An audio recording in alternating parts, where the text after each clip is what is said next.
mech game. Really like Vox Machina. There's a game called World of Mechs that's kind of arcadey, but it's pretty good. Iron Rebellion is really good. This had an anime type tinge to it, like a Gundam-esque type feel. I was really looking forward to this, and then I played it, and it's a roguelite. And I don't detest roguelites, but I do detest roguelites where the combat only lasts a few seconds. Teehee. When you go into the arenas to do the fights, you fight for maybe 30 seconds, and then you go and you get your points and you reload your mech and you change your loadout, you do a bunch of other stuff, and then you do your next arena for 30 seconds. The combat is over so fast that it doesn't feel like you're really getting a rhythm for it until you fight a boss, and then that's it. So yeah, was not a fan of this. And that was gifted to me, and I was not happy. I felt bad that someone paid money for me to play that. And then number 1 was Reach. I am gonna replay this in 2026. I don't know when. Yeah, I'll get Iron Rebellion played on stream for sure. I was waiting for the Steam release, but I think it's done now because I didn't want to play it on Quest. I played Reach before it came out on the Quest, and I got soft locked twice. I bought it on Steam the week it came out and played it that day, intending to play it on stream that night because I was off that Thursday. And I got soft locked again, and it pissed me off to no end. So I refunded the game on Steam, and I haven't touched it since. Allegedly all of the soft locks have been fixed. Croy's now played through this game twice on stream. No, he played through it once on stream. He just started off on stream the first time. So he's a big fan of it. He says it's the #1 game of the year. So I'm gonna give it another go, but I was so let down by the fact that I could play a game for 2.5 to 3 hours, my first soft lock, and could not progress further. I had to start all over entirely, and it happened twice. It absolutely pissed me off. So, and I'm pretty sure the same thing happened to Relax, that he refunded it too. So yeah, big letdown. And then number 5, Wonder: The Fragments of Fate. Wonder, the original Wonder, is a brilliant story-based puzzle game with some shooting mechanics, but mostly it's a story-based puzzle game, and a good one. And then they decided to add some of the worst melee combat I have ever seen in a VR game. Just awful, absolutely awful. This is another game I refunded on Steam, and I wishlisted waiting for a sale after they got it fixed. But they still haven't fixed the melee combat. They fixed a whole bunch of bugs that happened. There were some soft locks in there too, apparently. But yeah, Clay played this and bailed at the one stream. And Wonder is one of Clay's favorite VR games, but he hated the combat as much as I did. I was not happy with that. Those are disappointments. Romantic is a heavily upgraded version of the No Man's Sky engine. Oh, you're talking about No Man's Light on Fire, yeah. I couldn't even launch Reach. Oh, damn. This is part of the ones on sale. Yeah, I missed the sale, so I'll pick it up sometime next year. What's this category? This category is these are perfectly average games to buy on the sale. There's nothing necessarily wrong with these games. There's just nothing exceptional about them. So if you see them on sale, pick them up, give them a shot. With the exception of this first one, number 1, Out of Sight. Out of Sight has some performance issues on Steam that they're supposed to be ironing those out.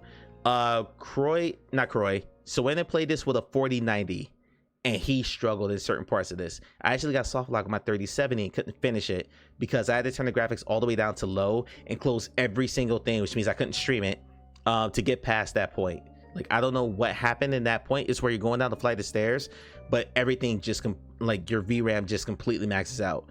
Let's see. Soena was sitting on, I think he said it went to like 20 of his 24 gigs of VRAM on that one scene just walking downstairs. Don't know what the hell happened, but aside from that, a very good spooky based puzzle game. If you like something like Little Nightmares, it's akin to that. That's the closest description. So perfectly fine. If they fix the performance issues, that should be a lot better. Selena Mine at Large is another puzzle game. It just got repetitive after a while because the puzzles are mostly the same. It layers on you getting a stream of water from one end of the room to the other using different techniques and different tools, and they add on different tools as you go along, but it's still the same puzzle repeated about 40 times, and it gets more intricate, but it's a one-trick pony of a puzzle game. And the story itself is good. It's about mental health. It's pretty deep, but your narrator is a child, and your enjoyment of this will kind of depend on your tolerance for having a small child speak to you in small child voice for several minutes on end every few rooms or so, because that's how the story goes. I've been around kids my whole life, so that it didn't really bother me, but I know a lot of people who didn't care for this because the narrator was, quote, annoying.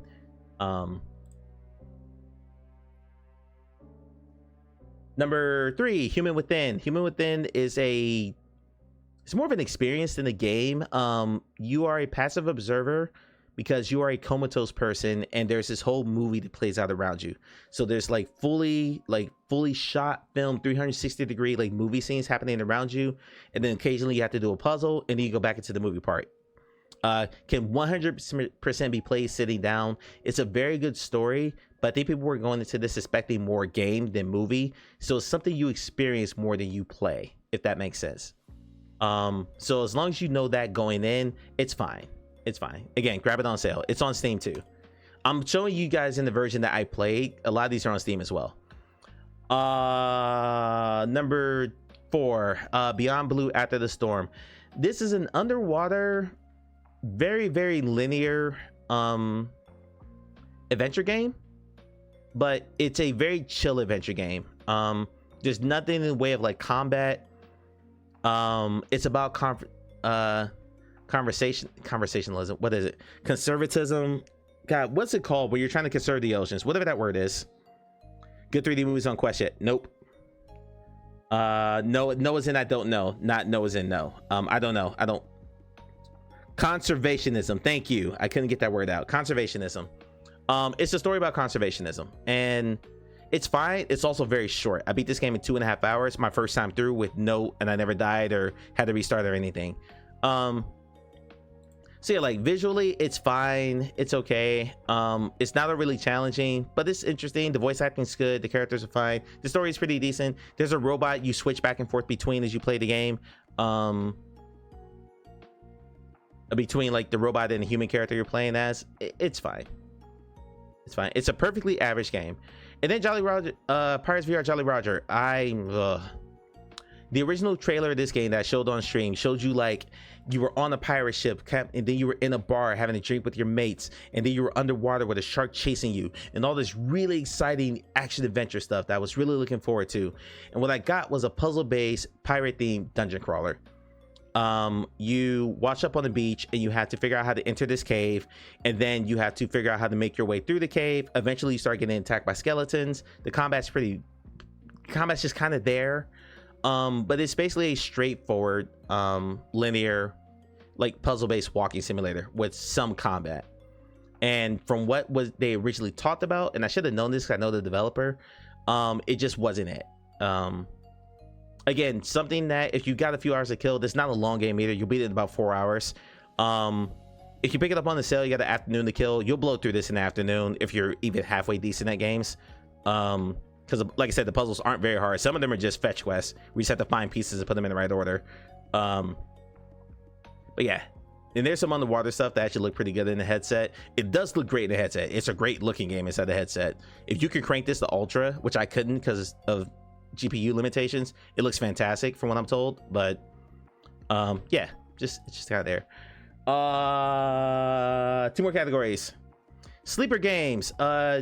Games that I feel like kind of came out and then just disappeared right away. Surviving Mars disappeared because it came out in early access, and early access scares off a lot of people. So by the time they geared up for their quote 1.0 launch, no one even thought about the game anymore because it came out, the 1.0 launch was going into the fall while the heavy hitters were coming. So it kind of got swallowed by all of that. I understand why they launched in early access, but I think early access killed it because it scares off a lot of people who don't want to pay for a almost winning game. So Final Fury, if you grew up in arcades, this should be Steam by the way, that's where I played it. If you grew up in arcades, if you played arcade fighting games, Killer Instinct, Mortal Kombat, Virtua Fighter, Fatal Fury, this is that in VR. They just added jumping like verticality attacks. It's so much fun.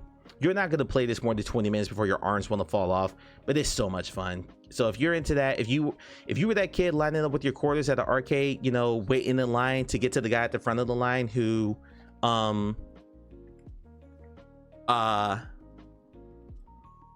just whipping everyone's ass and you finally want to fight him, yeah, play this game. It's good. and it's from the people who made Synth Riders. So there's a good exploration, there's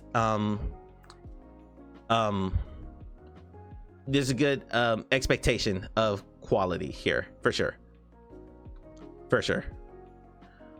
Men in Black, another. This one, Relax said this earlier about games that kind of come out and there's a short run-up time. This game came out 3 weeks after it was announced, and this made no sense to me whatsoever. It's from a good developer, which is CoSync. They made Jurassic World Aftermath. They made Shadow Point. Christ, I'm blanking on the other one they made that was really good. I'm blanking on the other game, but Augmented Empire. They make Augmented Empire, which is a futuristic turn-based game that I thought was really good. They make good games, and it's from Sony Pictures, who also commissioned the Boys game. But they announced this, and they just came out. It's just like, bleh. So I think it just flew under the radar because there was, and the franchise is lukewarm because the last movie sucked, and a lot of people didn't like the third movie either.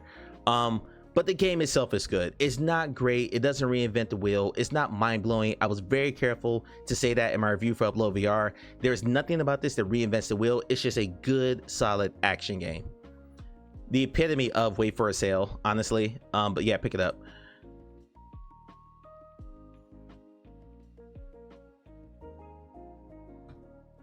One True Path. This is from the people who made this is just a demo, which is why I kind of flew under the radar. It's a very incomplete game. You'll finish this in about an hour and a half. It's from the people who made the Fisherman's Tale games, though. It's really all I should say. It is from the Fisherman's Tales games. The cartoon sucked, don't he? Oh god, the Men in Black cartoon was terrible.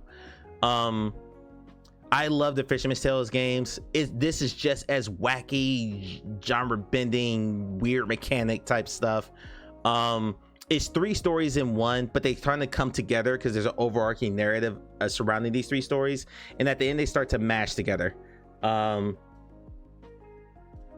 Because I put Hadrian's Wall and regretfully did not get to, I didn't want to double up on any of these, so these are all like one shot for each category, Faye, if I could say that.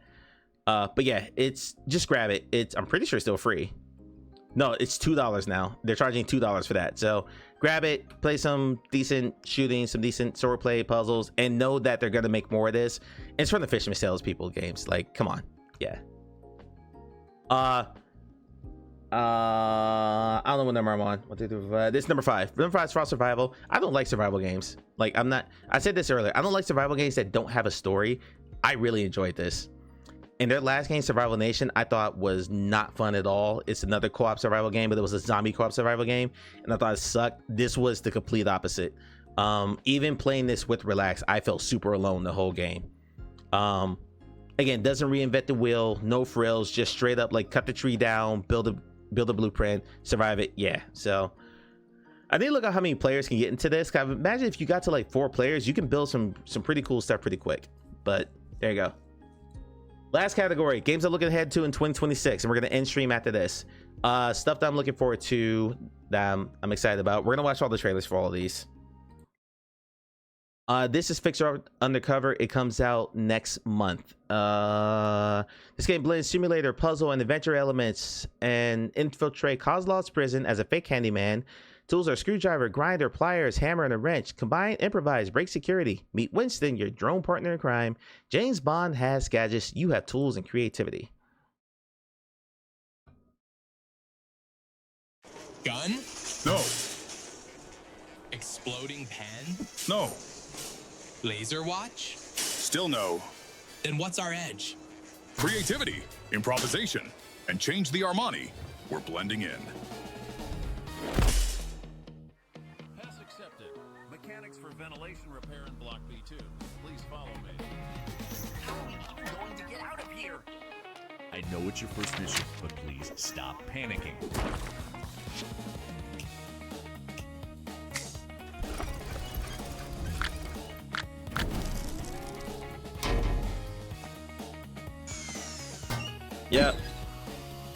Yep, relax.